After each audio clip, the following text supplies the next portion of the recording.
30 millions de dirhams. Le coût total des travaux de la station de dessalement de l'eau de mer au poste frontière d'El Guerguerat.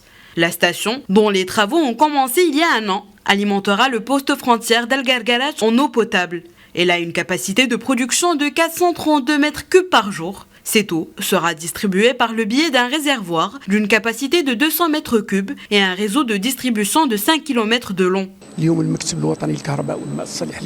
Aujourd'hui, l'Office national de l'électricité et de l'eau potable a fini les travaux d'un projet structurant et de grande envergure pour la région. Depuis un an, il s'agit du deuxième projet réalisé par l'Office dans cette région d'El Guerguerat.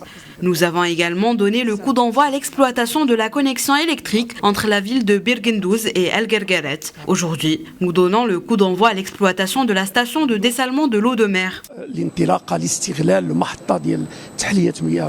Ce projet permettra d'améliorer les conditions d'approvisionnement des habitants de cette région en eau potable via des camions-citernes provenant d'une usine de dessalement locale avec une eau de haute qualité dans un premier temps.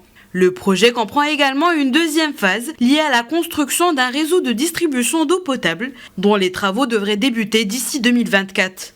نحن سعيدون اليوم لتواجد هنا في القرقرات كنقطة حدودية والتي يندرج ما نقوم به اليوم. Nous sommes heureux d'être présents à El Guerguerat et d'avoir donné le coup d'envoi du projet de dessalement de l'eau de mer dans le cadre des activités que nous réalisons suivant la stratégie de notre agence en ce qui concerne la réhabilitation et la reconstruction des régions frontières.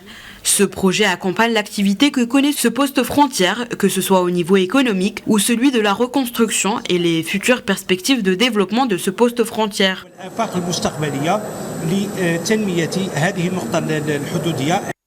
En réponse à la demande croissante de ces services de base dans les régions du Sud, l'Office national de l'électricité et de l'eau potable a réalisé un ensemble de projets structurants dans les domaines de l'eau potable et de la désinfection des liquides, avec un budget total d'investissement de 8,7 milliards de dirhams durant la période allant de 1975 à 2023.